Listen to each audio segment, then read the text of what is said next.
This is Kristian Jack, and you're listening to Vibe 105. Vibe Talks. Vibe Talks. More than just music. Hey everybody, this is Giancarlo Aulino reporting for Vibe 105 with a Sports VIBEtalks segment where we're going to be talking everything soccer today. To help me out, I'm happy to be joined by my guest. You've seen him on TV, you've seen him at all the home games, you've seen him being a great ambassador for the game of soccer in this country. He's an analyst and broadcaster. He's Kristian Jack. How you doing, Kristian? Giancarlo, I'm doing really well. Pleasure to be on the show with you. Big fan. How are you? I'm doing great. And Kristian, we got to talk about TFC and Cruz Azul, that Champions League. Unfortunately, it didn't go Toronto FC's way, but when you're watching just the second leg and what transpired in the first leg, what were your biggest takeaways from that? Well, I think it was always going to be a challenge, wasn't it, for Toronto FC, particularly, for those who aren't aware, Cruz Azul are one of the best teams in Mexico right now. They've been unbeaten in 18 games coming into the match.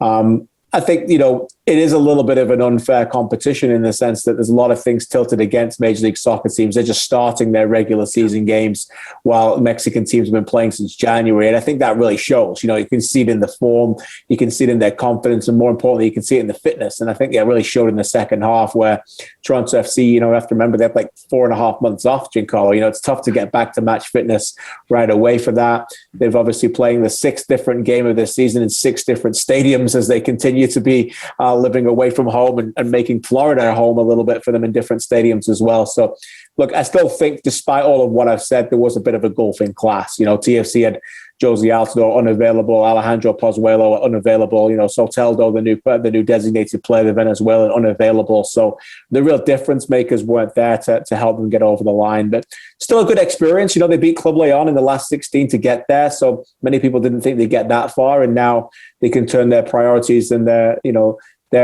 desires and hopes to have a very good season domestically in Major League Soccer. Yeah, I agree. And it was great to see that even though they had those players missing, you saw some young players like Noble Okello come up, and you see even Ayo Akinola get some runs out there, Jordan Perruzza get out there, Ralph Priso. So when you're seeing just the young talent of TFC, is it optimistic more than, I guess, a letdown that they got eliminated going for the future in MLS? Well, it's great to see them playing, isn't it, Giancarlo? I think, young players have got to have the opportunity to play, succeed or fail and play again. I think you've got to give players the belief and find out whether they're going to be there. Now, I think sometimes depending on the team and their standings and what their priorities are, we know what Toronto FC's are, what the investments are coming in from MLSE, and they want to win trophies. So I think the leash is a bit shorter for the younger players in Toronto than it would be for another team, for like a Dallas or somebody else in MLS that produces young homegrown talent better than many. So I just hope that those players have a bit of an opportunity to play more often this year. I don't think they spent too much money in the offseason making many changes to a team that probably needed it. So they're going to need that fresh blood a little bit. And you have to remember their new coach in Chris Armas, he plays a bit more of an athletic, dynamic style, pressing and really bringing the energy to the team that they didn't necessarily have under Greg Vanney. Whether they can do that with the older players is going to be, I think, a lot of preference is based on the young players coming in and making a difference in that way. And that can be contagious. I think they can try and bring some qualities to the game, but they have to be shown that they can be relied upon to be able to play regular minutes. And we saw a lot of MLS teams do well, like the 5 that advanced to that round that TFC unfortunately got eliminated in. It doesn't usually seem like MLS now, they don't feel threatened by Liga MX, which is, I guess, a good sign, because before it'd be like the Liga MX team would have this aura about them and the MLS team would be kind of beaten before they even play the game. So what does this say about MLS now in terms of CONCACAF competition and their league as a whole worldwide? I think it's a really good question and a really good point you make, Giancarlo. It was like that, 4 or 5 years ago. It was, oh boy, here we go again. Big brother over little brother every time. But I think now, obviously Toronto FC played a part in that tide changing in 2018. Going down to Mexico and becoming the first team to knock Mexican teams out back to back. LAFC did that to 3 teams last year. Now, albeit they were helped by the change in format to just being the one match instead of the 2-legged games because of what was happening in a bubble after COVID, during the COVID pandemic. So, but I think, look, Major League Soccer is spending more money wisely. They're pouring more money into the league. It is a salary-based league, but it is now with the target allocation money coming in and general allocation money that has been poured in over the last few years, that it is allowing teams to spend more money to catch up to Liga MX. They have a good relationship with Liga MX. They're combining together to host the 2026 World Cup with us in Canada. It's no longer a rivalry league. They play in the MLS All-Star games. They play Campeones Cup games. They're playing a lot more games to try and be on the same level as them. So it's a good yardstick. I still think they are quite significantly behind collectively the talent that is shown in Mexico. But I think they look at that on a daily basis at MLS HQ in New York and think, how can we continue to get to that level of quality every week? Yeah, I agree with you there. For those just joining us here on Vibe 105, we're being joined by soccer analyst and broadcaster Kristian Jack. And Kristian, Toronto FC, like you mentioned there, Yeferson Soteldo was out there. He's in quarantine right now, but this is a big signing for them, third designated player. From what you've seen and heard about him, what is Toronto FC getting, and what should fans be most excited about? Well, it's going to bring some sparkle dust to the team. It's a team right now that's quite efficient, and they've got a lot of runners and a lot of quality players that will do the job, but not difference makers, And I think that he's going to bring that. Obviously, he's another player that can score goals. He's another player that's dynamic in the final third, really good in one-on-one situations, will play on the left-hand side, but can drift inside to play with Pozuelo. And if Altidor's fit and healthy to play, they can play the three of them together. And being around the game as long as you have, there's certain players that just have that speed of thought, and they just have that football/soccer intelligence that others don't have, that they can combine off each other and work quickly around and break open opposition's defenses and make them unbalanced as quickly as possible. So, look, they paid a lot of money for him. I think he's a bit more of a technician inside than he is more of a natural winger that will go to the byline. I'd like to see more width in the team and pace. Hopefully he can bring that, but it's good to see TFC going into the South American market, getting younger, where he's only 23, and doing something that a lot of MLS teams have had a lot of success with over the last 5 or 6 years already. Just to go on to that, like Yeferson Soteldo, a lot of I know the stature there. Everyone's saying, okay, he's the next Atomic Ant V2, but is that like a fair comparison? Like, is that putting too much pressure on Soteldo? Like saying, okay, we have high hopes for you to be the next Jovinko? Well, if he's the next Jovinko, then you've got an absolute star on your hands. So I'm not quite sure he's going to be the next Jovinko myself, but Sebastian Jovinko will go down as one of the greatest players in MLS history. No question about that. I think that if he becomes half as successful as Jovinko is at TFC fans will be happy to take that, no doubt about it. So I don't think he's going to be the dynamic goal scorer that Jovinko was. He's certainly not going to be that kind of player who does a lot of damage in the central areas. But Jovinko did float out to the left a lot and cause a lot of problems. And I think, what Jovinko brought to TFC also was true dynamism from the set pieces. They've been really poor from set pieces and executing set pieces for some time. So maybe he can deliver that as well. But I think maybe it's a little bit too early to start with the comparisons to Sebastian Jovinko quite yet. And now Toronto FC turning their attention to the MLS season, and like looking at their squad right now, when they get back to full health, do you think they'll still be a contender in the Eastern Conference, or will Chris Armas have to change maybe his tactics and that pressing style when he gets a little bit older players back in the lineup? Well, I don't think he'll change his style. I think he's a firm believer that they need to bring more energy and pace to the team. I agree with that, by the way. I do think we saw that last year as often pedestrian kind of football at times. But they are another year older from that. And I think he's willing to sacrifice what could be some difficult days for the greater good and belief that this is the best way to play to create chances. Do I think they'll be a contender? They spend money to be a contender. And if Soteldo can play a lot of minutes and Pozuelo can get back from his injury quickly and Altidore can be on the field of playing considerable minutes, they're all three ifs. Are they big ifs? Potentially.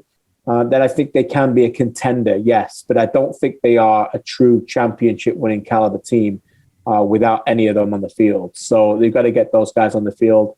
As I said, they are older and they're trying to get younger with those young players, but they're at that difficult time right now where the young players are really young and the players are getting older pretty quickly, and there's not too many in the middle there. So they need to try and figure out that balance while it's a balance of all sports, right? You don't want to ever have to tear it down, and they just want to continue to compete while doing a little bit of work as you go along and having that transition a little bit like Real Madrid have done. They made a Champions League semi-final, got knocked out by Chelsea, but many people wrote them off after back-to-back last at 16s, and many people thought they were done. And they kept the core players of the older players. You guys know who I'm talking about, while trying to bring in younger players and not having a complete teardown and transitioning on the fly.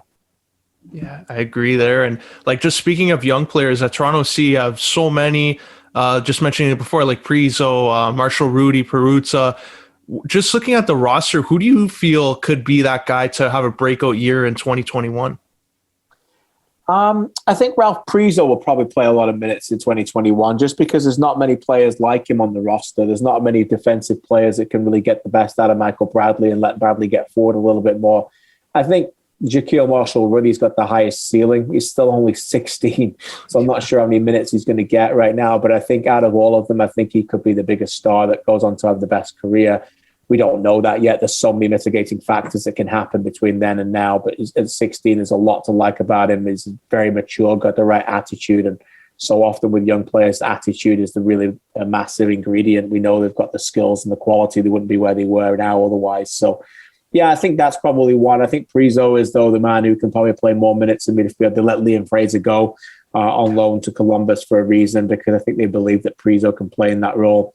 So, he's a left-footed player as well in central midfield, can open up the game a little bit more from that area. So I'd probably go with him. Yeah, it's a great choice there. He was really well. He played really well, actually, in those games there in Champions League. So I agree with you there. I'm sure a lot of TFC fans will agree with you there. For those just joining us, we're being joined by Kristian Jack, soccer analyst and broadcaster. And Kristian, just want to bring you back a little bit before we transition to the Euro Cup games and Champions League. I remember watching you back when I was in high school on The Score. You were with Sid Cixero, James Sharman on the Footy Show. Always used to watch the Serie A games when you guys talk EPL, Serie A. So when you were, I guess, in and around the game, and Toronto FC was still in the preliminary years of their existence, 3 years, 2 years, what do you think has changed from that time covering the team till now after the MLS championships?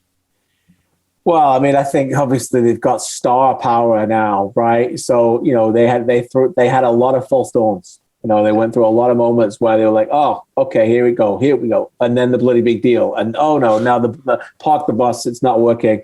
So I think that there's an expectation internally and externally now that when you see that name, that people think they're going to win.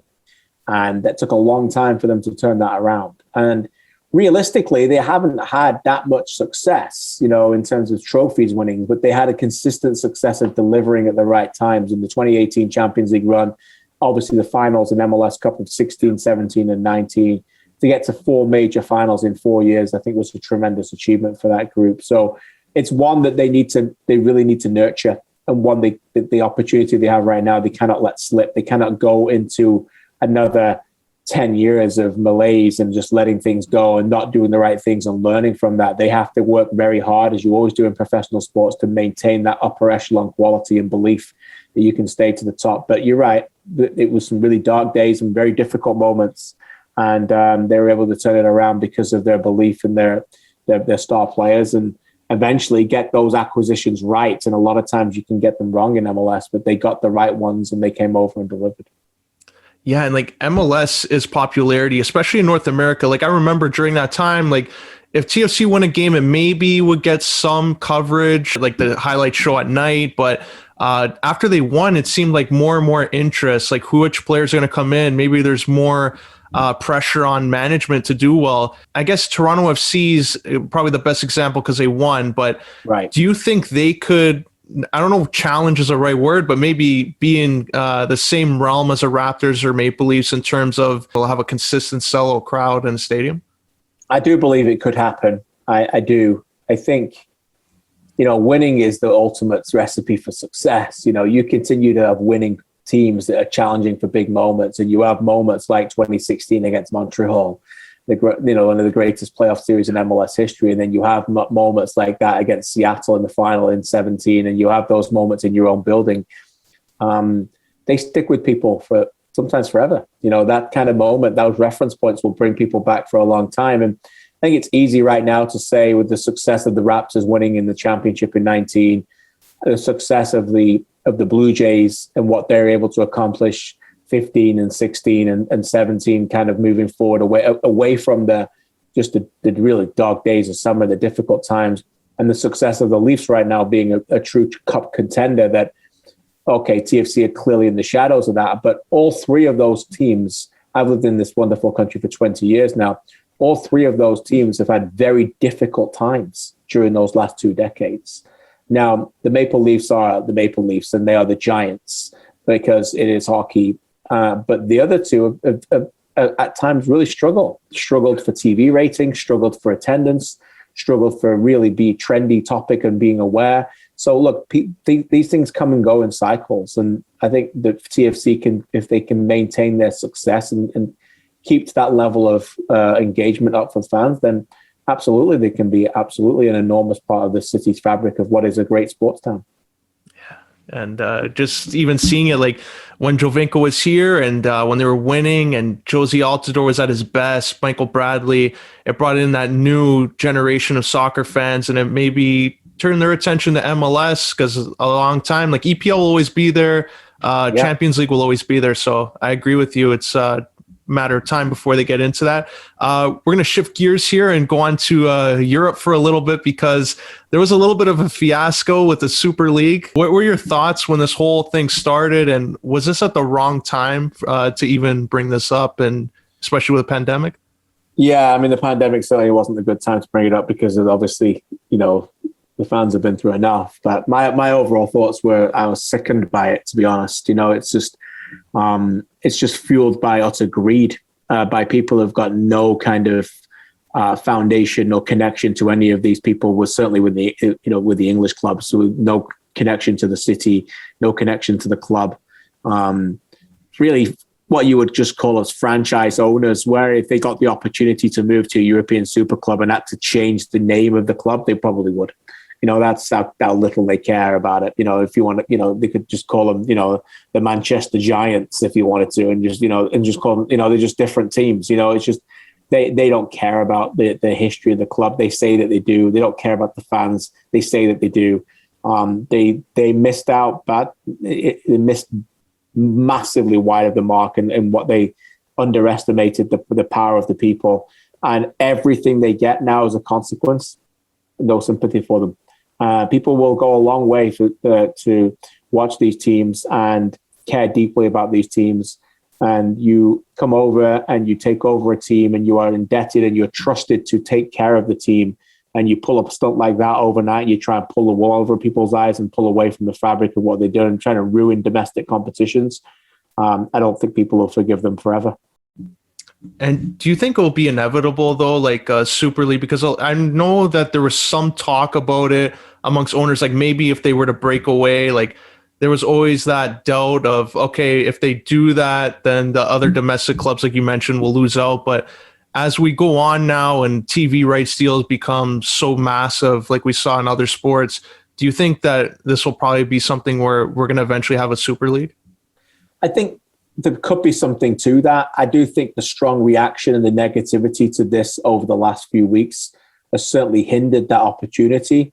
But I think, to answer your point, could we get to the point where you get almost like a closed shop Champions League? Yes. Whether they try and navigate the rules around the reputation of what is now a European Super League and why that name will be run through the mud and will be dirty, and they maybe couldn't call it that. But we're already getting an expanded Champions League in 2024 for me, which isn't a great thing. Getting people an opportunity to get back in there, giving them opportunities to come through the back door, not rewarding competition and finishing standings. So I do think that probably would be inevitable eventually. But I think that it is very important that they keep the league traditions alive, the spirit of competition, the rewarding of games being played. And look, North American sports, I love myself. We're both here. There's something to be said about them and their entertainment and what they're able to generate revenue-wise and what they can do. But it is a clear fact that too many games in North American sports don't matter.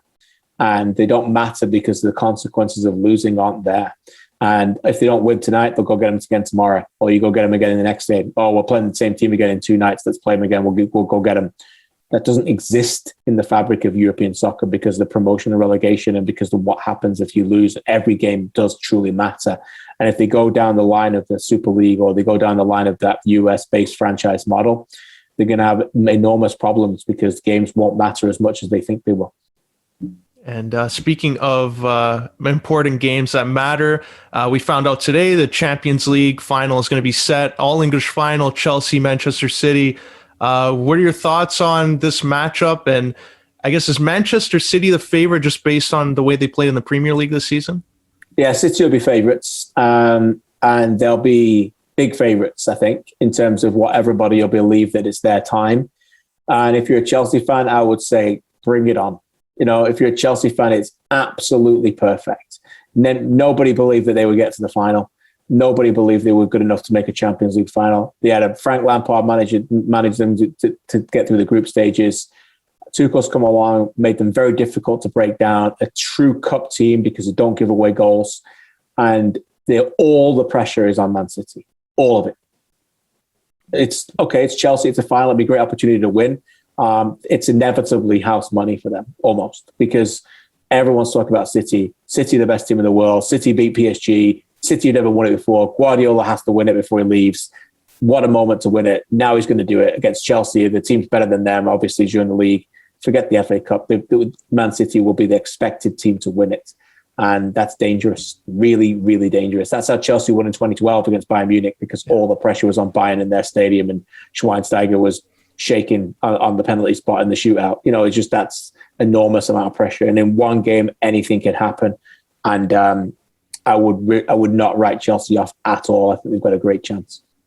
And it was interesting because Sergio Aguero, I saw a tweet that he did in 2014 where he said before he leaves, he can't leave Manchester City until he wins a Champions League. And now that he announced that he's going to be leaving after this year, his final game is going to be a Champions League final. So just looking at Aguero, he's been a big figure there in Manchester City. What would you say about his career, and what are your thoughts on if you were to become a Champions League winner with Manchester City? Well, it'd be fitting because he's been their best player. For me, I love David Silva, and De Bruyne is great now, and Foden's amazing. I think Mahrez has been brilliant this season, and Sterling's been excellent in different moments. And you'll find no bigger fan of Ederson than me. There's so many names we can go on. Ruben Diaz has had a tremendous year, but Sergio Aguero is Man City. It's when he was signed, you have to remember they were throwing money already at a lot of players. It had been 2 or 3 years of already Gulf money, and here comes City. But a lot of big players came and they weren't that good. A lot of money thrown at players like Robinho, Joe. Okay, these players are like Sergio Aguero. Okay, now you're talking. Now you're getting world-class players. Now you're getting legacy players. Now you're getting foundation players. Now you're starting to play like that, an absolute difference maker, who, by the way, carried them in Champions League games when they couldn't even get out of group stages games, scoring in late games and late goals. Underperforming Mancini era, for me, it was still underperforming. Obviously got an enormous goal, the shot heard around the world against QPR. He will go down as truly the greatest for me in the history of the club, and one of the greatest in the Premier League. He's that good. He's been a marvelous signing for them, and he'll be missed. And whether he wins the Champions League or not, I think his legacy is pretty intact for Man City as being a true great. Yeah, I agree with you. And just speaking of true greats, Jose Mourinho, a great manager in his time, wherever he's gone. But I'll end off with this question, because Jose Mourinho now, he's joining another club in Roma. He's going to Serie A again. What is it about him where he seems to wear out his welcome after a couple of years, but then he goes on to another team, he has success, he wears out his welcome again? Do you think this will work with Roma, with his managerial style? Well, he's not going to guide them to win a Champions League, so I don't think they're going to win a league title. So I guess it depends what you mean by will it will work. I think they will probably get a bit of an improvement initially. It brings... His name brings tremendous credibility to the brand. It does, but eventually that name will eventually hurt the brand, because that's just what he does. In the end, it will not end well. So I think the sad facts are that he's gradually going down. If you think about the tiers of football clubs around the world like a pyramid, and he went to the very top, Real Madrid, Manchester United, he's at Chelsea, you know what I mean? And then he's going down, he's been to Tottenham, he's going down to Roma, and he's not going back up again, is he? He's never going back. You know what I mean? He's gradually making his way down the pyramid to eventually to the point where he'll fall on the floor, which will be international football. So I think he's going to obviously go there eventually as well. So I think it'll be a good experience for him for a couple of years. It's still a big club and a wonderful city and a place, a great fan base. But for me, there's, Mourinho just can't get past himself. It's too much about him, and eventually that wears on the players. And even at Tottenham, it worn them down. And Tottenham didn't have quality to the level that Mourinho expects, and Roma don't have quality to the level that Mourinho expects. And that will eventually be the breakup that he ultimately will lose the patience. He tried to keep his patience and didn't want to throw the players under the bus, and understood that they weren't that good. But it was still a very difficult challenge for him to work with players who couldn't do things that he's used to. Yeah, it's going to be interesting to see how long he lasts with Roma. But Kristian, before we wrap up here and let you go, how can our listeners follow you on social media? Yeah, I'm on It's Kristian Jack on Instagram and at Kristian Jack on Twitter. So follow me there. Catch up with me there. I've been doing some stuff on One Soccer, with more news to come. Just continue to follow me, and appreciate anybody who watches and follows this great sport in this wonderful country. And Giancarlo, it's been a pleasure. Great to have you on. Thank you so much for taking the time and coming on here on Vibe 105 to talk all things soccer with me. And I wish you all the best. Likewise. Thank you. That was Kristian Jack, soccer analyst and broadcaster. Now we're going to send it back to the studio for more programming right here on Vibe 105.